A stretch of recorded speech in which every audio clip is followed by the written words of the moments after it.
नमस्कार दोस्तों, हम लेकर आ चुके हैं आप लोगों के लिए 20 मिनट में सुबह की 50 ताज़ा और बड़ी खबरें बताएंगे। दोस्तों, प्रधानमंत्री नरेंद्र मोदी के ऊपर फूटा राहुल गांधी का गुस्सा। कहा सांप्रदायिक दंगे फैलाने के लिए गुंडों को छोड़ रखा है बीजेपी ने। मुस्लिमों पर हो रहा है हमले पर राहुल गांधी भड़के हुए हैं। आखिरकार क्यों दोस्तों? अखिलेश यादव ने बीजेपी को जमकर घेरा।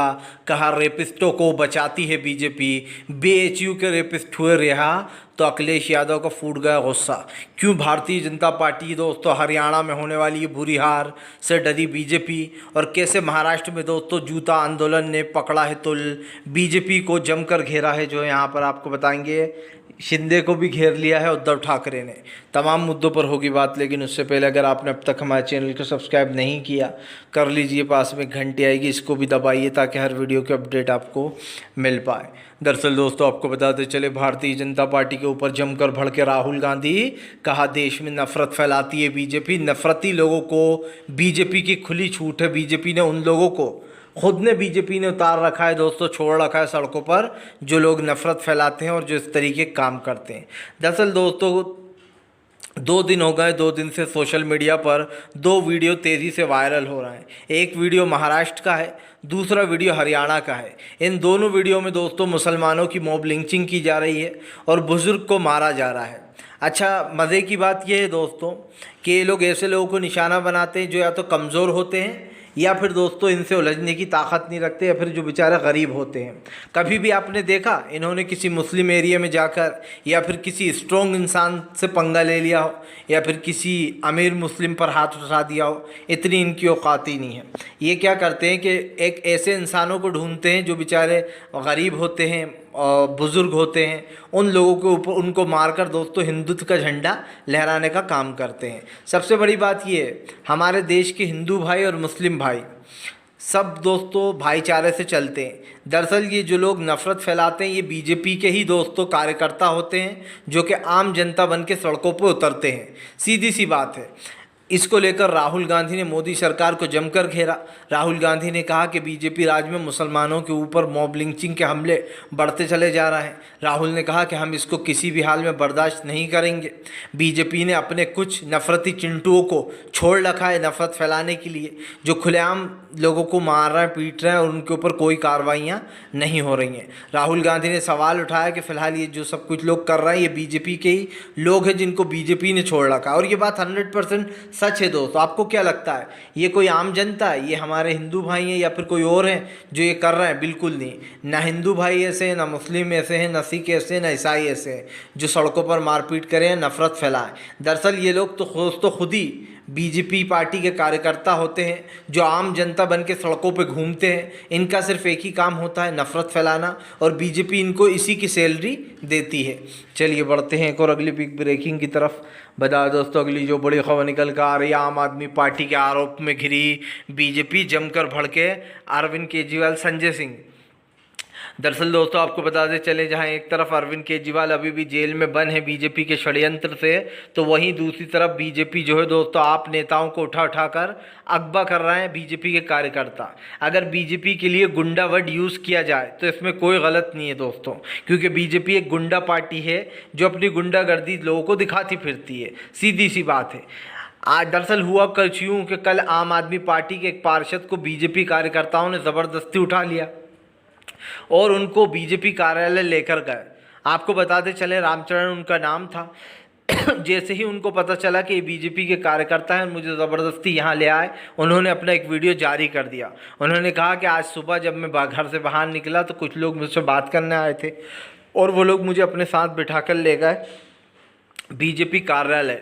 उन्होंने कहा कि फ़िलहाल मुझे ज़बरदस्ती बीजेपी की सदस्यता दिलाने की बात की गई और ये भी कहा गया कि आप इस तरीके से करोगे तो ईडी और सीबीआई की कार्रवाई करवाएंगे आपके ऊपर। तब आप समझ सकते हैं दोस्तों, अब बीजेपी ने खुलेआम गुंडागर्दी शुरू कर दी। अब दूसरी पार्टियों के नेताओं को अगवा किया जाता है और इससे कोई झुठला नहीं सकता है दोस्तों।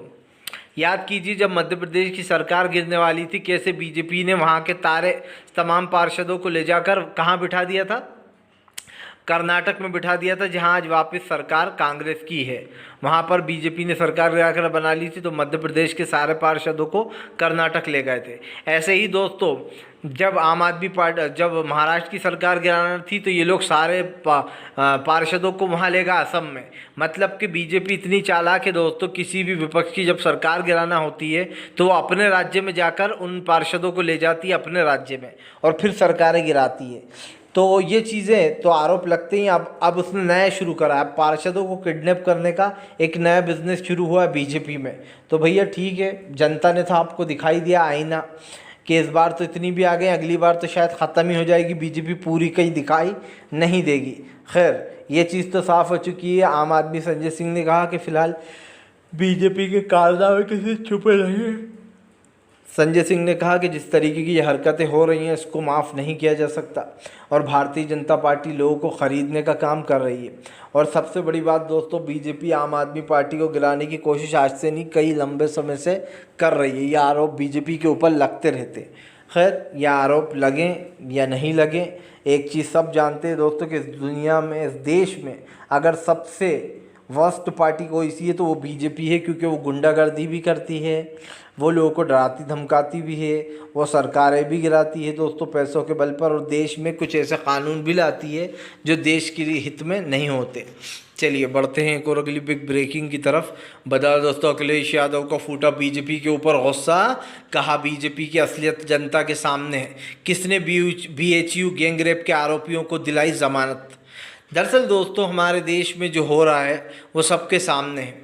भारतीय जनता पार्टी बंगाल में एक लड़की के साथ गैंगरेप हो जाता है तो सड़कों पर उतर जाती है, ममता बनर्जी को उल्टा सीधा बोलती है, बुरा भला बोलती है। लेकिन बीजेपी के राज्यों में दोस्तों रेपिस्टों की झड़ी लगी हुई है। अगर आप उत्तर प्रदेश में चले जाएंगे तो हर दूसरे दिन एक किसी न किसी का रेप हो जाता है वहाँ पर। और उससे भी बड़ी बात यह कि योगी सरकार पूरी तरीके से नाकाम है। उससे भी बड़ी बात यह है कि योगी सरकार खुलेआम झूठ ये बोलती है कि हमारे यहाँ ज़ीरो टॉलरेंस है। ज़ीरो टॉलरेंस का मतलब भी पता है अनपढ़ों को दोस्तों? नहीं पता होगा, क्योंकि A फॉर एप्पल और B फॉर बॉल के आगे इन्हें कुछ पता ही नहीं है।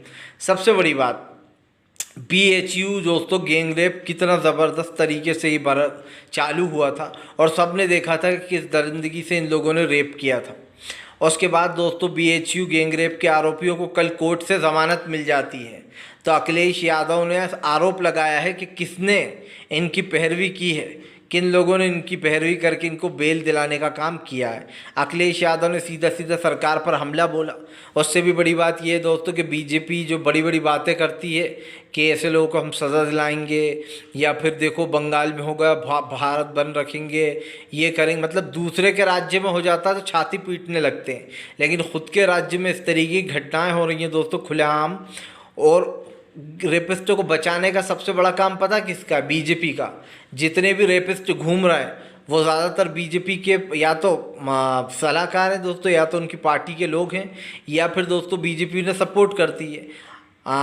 ये बात तो किसी से छुपी नहीं है कि राम रहीम कितना बड़ा रेपिस्ट और खूनी दरिंदा है दोस्तों, लेकिन बार बार उसको वो दिला दी जाती है पेरोल, और राम रहीम बार बार जेल से बाहर आ जाता है। तो आप समझ सकते हैं कि रेपिस्टों के सपोर्ट में बीजेपी आज से नहीं, उसका इतिहास बहुत पुराना रहा है। निकाल कर देख लीजिए कि बीजेपी के कितने नेता रेपिस्ट निकले हैं, कितने लोगों के ऊपर छेड़छाड़ के आरोप और कितने लोगों को दोस्तों बीजेपी सपोर्ट करती है। तो ये चीज़ तो हम बार बार बोलते हैं, और इस चीज़ को दोस्तों सपोर्ट भी इसलिए हम करते हैं कि भैया एक तरफ तो कहते हैं कि देखो बंगाल में ये होगा, दूसरी तरफ BHU के गैंगरेपी आरोपी जो है वो दोस्तों खुलेआम छूट जाते हैं। और याद कीजिए कैसे हाथरस की घटना जब हुई थी, जब वो गैंगरेप हुआ था दोस्तों, तो कैसे वो आरोपियों को जिसने रेप किया था उनको छोड़ दिया गया था, और उसकी माँ कहती रह गई, उनकी माँ, कि इन लोगों को छोड़ा जा रहा है जानबूझकर इन लोगों को बचाने के लिए। और सब दिखाई देता है कैसे ठाकुर समाज के लोगों को या फिर अदर समाज के लोगों को बीजेपी बचाने में लगी रहती है। तो दबाव भी साफ दिखाई देता है इन लोग के ऊपर। फ़िलहाल चलिए बढ़ते हैं एक और अगली बिग ब्रेकिंग की तरफ। बता दोस्तों के लिए जो बड़ी खबर निकल कर आ रही है, भारतीय जनता पार्टी के ऊपर भड़के उद्धव ठाकरे है। उद्धव ठाकरे बोले इनके जूता मारना चाहिए, जनता इनको जूता मारे बिना नहीं छोड़ेगी। दरअसल दोस्तों आपको बताते चलें कि महाराष्ट्र में छत्रपति शिवाजी महाराज की मूर्ति गिरने के बाद मोदी सरकार की जो आलोचनाएं हो रही हैं और जिस तरीके से मोदी सरकार की असलियत सबके सामने आई है, ये काबिल तारीफ़ है। प्रधानमंत्री ने माफ़ी तो मांगी, लेकिन लोगों ने उस माफ़ी को एक्सेप्ट नहीं किया। क्यों नहीं किया? क्योंकि उस माफ़ी में भी प्रधानमंत्री राहुल गांधी को घेरने में लगे हुए थे। बताइए आप, 7 साल से छत्रपति शिवाजी महाराज की मूर्ति बनवाई, उस मूर्ति को स्थापित करवाया, और दोस्तों मूर्ति जो है वो लगातार 1 महीना भी नहीं चली और मूर्ति गिर गई, जिसके बाद मोदी सरकार के जो खास करके विकास की पोल है वो खुल गई। और ये पहली घटना नहीं है, ये पहली घटना नहीं है कि मूर्ति गिर गई छत्रपति शिवाजी महाराज की। इससे पहले दोस्तों करोड़ों रुपए लगाकर संसद बनाया, संसद टपाटप टपाटप टपक रहा था, ऐसा लग रहा था किसी फिल्म का हम सीन देख रहे हैं और किसी गरीब घर में पानी टपक रहा है। दोस्तों करोड़ों रुपए लगाकर भी अगर संसद में पानी टपके दोस्तों, तो ये भी अपने आप में एक बड़ी बात है। यही नहीं, संसद की बात चलिए छोड़ देते हैं, अभी राम मंदिर को ले लीजिए। राम मंदिर के ऊपर बीजेपी ने खूब छाती पीटी, हमने राम मंदिर बनवा दिया, हमने राम मंदिर बनवा दिया, लेकिन राम मंदिर की छत दोस्तों टपकने लगी पहली बारिश में। ये कैसा राम मंदिर बनवा दिया जो पहली बारिश में आपकी असलियत जनता के सामने आ गई। और सबसे बड़ी बात, राम मंदिर कभी बीजेपी ने बनवाया ही नहीं। ये मंदिर बना है यूपीए की ज़मीन पे, जब कांग्रेस की सरकार थी उसने ज़मीन तय की थी मंदिर के लिए, उसी ज़मीन पर वो मंदिर बना। दूसरी बात दोस्तों, मंदिर में आम जनता का पैसा लगा हुआ, हमारे तमाम जितने भी हिंदू भाई हैं, जिन लोगों ने चंदा दिया, उन लोगों ने मंदिर बनवाया है, ना कि सरकार ने बनवाया है। तो सरकार अपना क्रेडिट लेना भूल जाए, क्योंकि दोस्तों ना सरकार ने पैसा दिया, ना सरकार ने कोई फैसला सुप्रीम कोर्ट ने दिया। मंदिर में पैसा हमारे हिंदू भाइयों का लगा हुआ है, तो फिर बीजेपी ये क्यों कहती है कि मंदिर हमने बनवा दिया?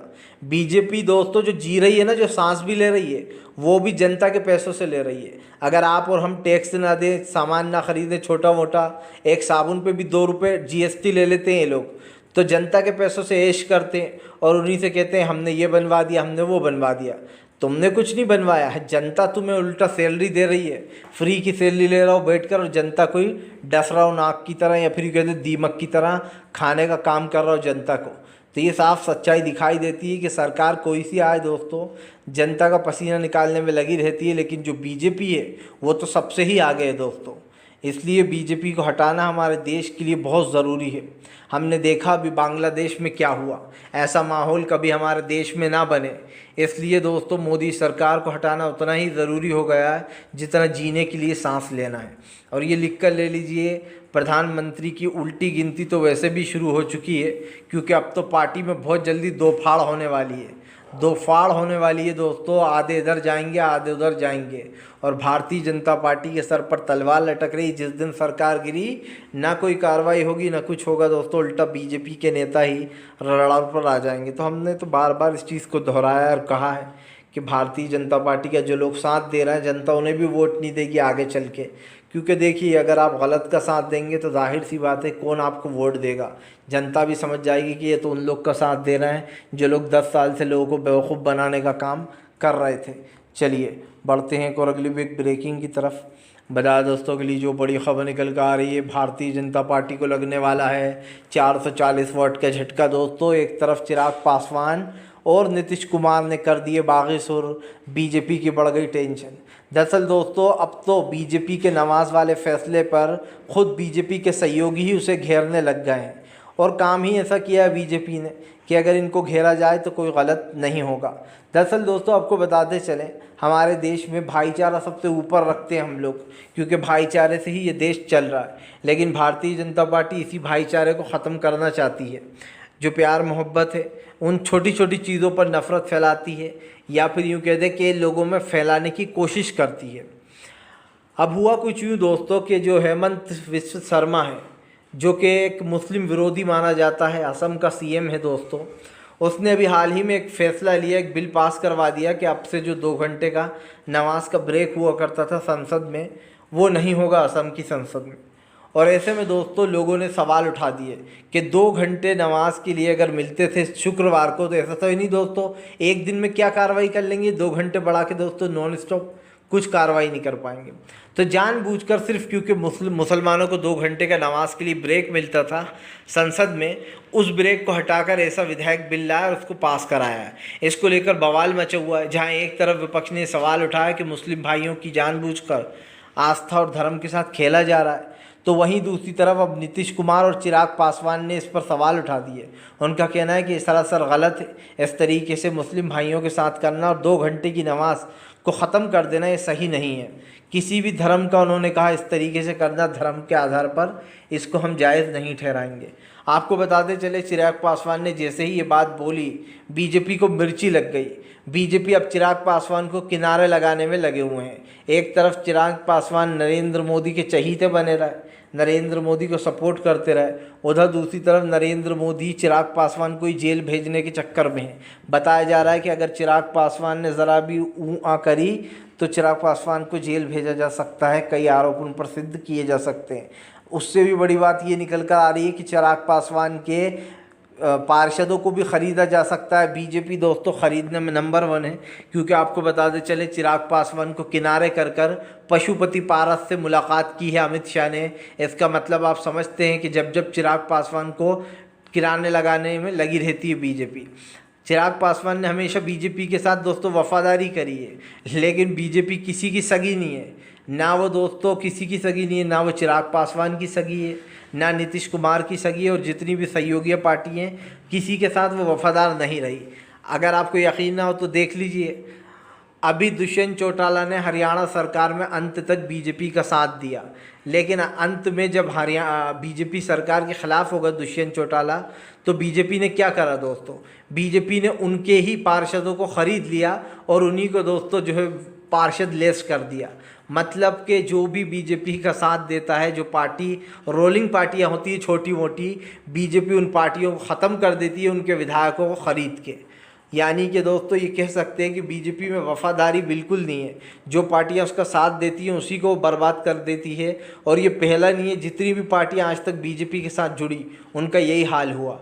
इसलिए चिराग पासवान के पास अभी भी बहुत समय है, अभी भी समझ जाएं वो दोस्तों, वरना बीजेपी ऐसे किनारे लगाएगी जैसे मुकेश साहनी को लगाया था। मुकेश साहनी बीजेपी के साथ थे, फिर रातों रात उनके 3 विधायक खरीद लिए गए और उल्टा मुकेश साहनी को ही पार्टी से बाहर का रास्ता दिखा दिया गया। तो आप समझ सकते हैं कि फ़िलहाल क्या हो रहा है। इसीलिए हम इस चीज़ को बार बार दोहराते हैं कि जनता ने तय कर लिया जिस दिन उस दिन गेम ओवर तो होना ही है बीजेपी का। बहुमत के आंकड़े से बीजेपी बहुत पीछे है। अभी भी चिराग पासवान और अगर नीतीश कुमार हट गए तो बीजेपी दोस्तों पूरी तरीके से ख़त्म है लगभग, ये मानकर चलिए। और ये साफ दिखाई दे रहा है कि फ़िलहाल बीजेपी की उल्टी गिनती अभी भी शुरू हो चुकी है। फ़िलहाल चलिए बढ़ते हैं और अगली बिग ब्रेकिंग की तरफ। बता दोस्तों के लिए जो बड़ी खबर निकल कर आ रही है, भारतीय जनता पार्टी के ऊपर जमकर भड़कते हुए नज़र आया असदुद्दीन ओवैसी बोले बीजेपी फैला रही है देश में नफरत, खुलेआम बीजेपी के राज में मुस्लिमों पर अत्याचार हो रहा है। दरअसल आपको बताते चले दोस्तों, हरियाणा और ख़ास करके महाराष्ट्र में हुई मुसलमानों पर मॉब लिंचिंग पर ओवैसी की भड़ास निकली। ओवैसी ने कहा कि हमारे देश को पता नहीं किस चीज़ में ढालने की कोशिश की जा रही है। हमारा देश एक सेकुलर कंट्री है दोस्तों, जहाँ पर हर धर्म, हर समाज, हर वर्ग के लोग रहते हैं, लेकिन इसको बांटने की कोशिश की जा रही है। इसी को लेकर अब जो यहाँ पर दोस्तों निशाना साध दिया है।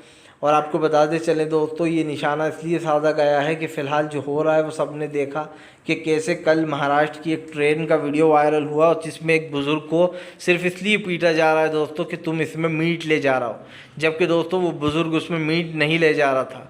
उन्होंने कहा भी कि बेटा मैं इसमें कुछ नहीं ले जा रहा हूँ, मीट नहीं है, तब भी उस बुज़ुर्ग को दोस्तों पीटा गया। और सबसे बड़ी बात दोस्तों, ये लोग कैसे निर्दयी होते हैं कि बेचारे उन लोगों को पीटते हैं दोस्तों जो लोग या तो बुज़ुर्ग होते हैं, कमज़ोर होते हैं।